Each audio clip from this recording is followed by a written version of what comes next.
We go live now with political scientist and professor at the University of Buenos Aires, Julio Burdman, to go deeper in the analysis of today's paramount election.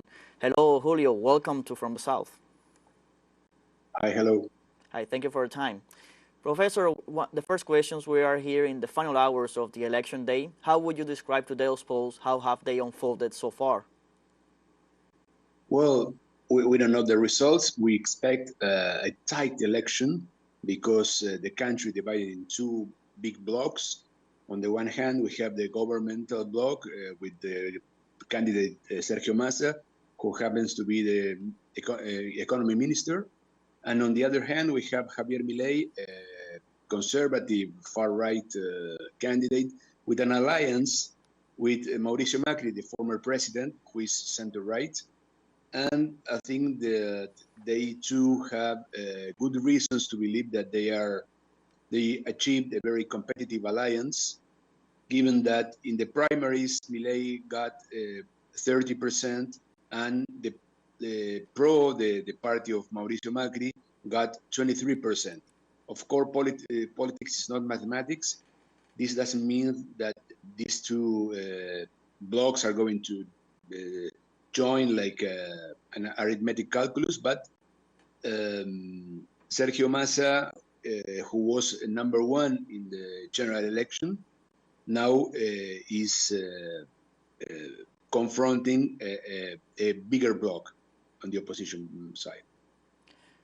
So, Professor, Argentina is deciding today between two opposite sides of a coin. On one side, we have Javier Milei, and on the other, Sergio Massa, as you were saying, two completely different government plans. What do each bring to the table if elected? And in your opinion, what does Argentina needs the most in its current context, like the debt with the IMF and the rising inflation? Well, they are different, but I think that, for instance, in terms of foreign policy, Milei is closer to the Republican Party, and he identifies himself with Donald Trump and Jair Bolsonaro from Brazil. On the other hand, I think that Sergio Massa, who also claims for closer to the U.S. foreign policy, but he's more, he identifies with the Democratic Party of the U.S., but both candidates are going to turn Argentina closer to Washington. In terms of economic policy, of course, Javier Milei is a radical pro-marketeer, but Sergio Massa is a moderate.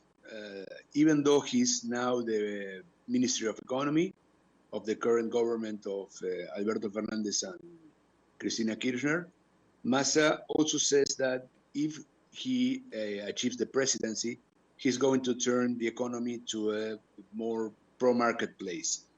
So I think that no matter who wins, Argentina is going to turn more to the center or the center-right, let's say. But of course, with two different velocities, right, or speeds, because there is no doubt that Javier Milei is a more radical, conservative pro-market candidate.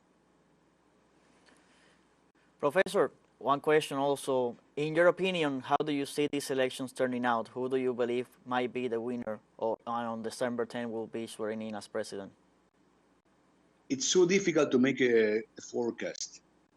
The polls, the surveys have been saying until the last week that they were almost in a 50-50 outcome. Some polls, some surveys were giving Milei a small difference in favor, of course, but they were not decisive or no.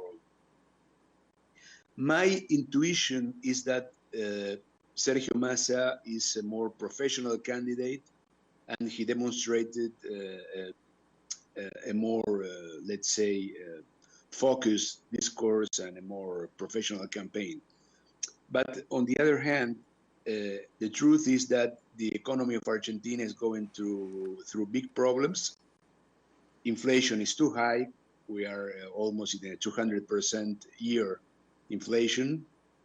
Satisfaction with the economic situation is quite low in Argentina. So the logic says that any opposition candidate is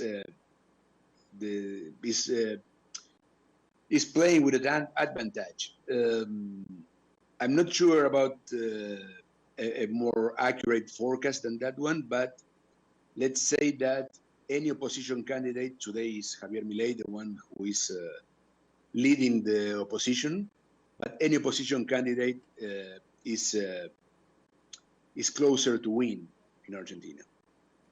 Professor, one last question. As you were saying, currently in Argentina, the country is very divided in two blocks. So whoever wins will have to rule over the divided country. How would that go? How difficult would it be to run the government, whoever is elected today? I think in terms of governability, as you were saying, Sergio Massa, the government candidate, has a more solid prospect because he's going to have, if he wins, bigger legislative blocks and more support in territorial governments.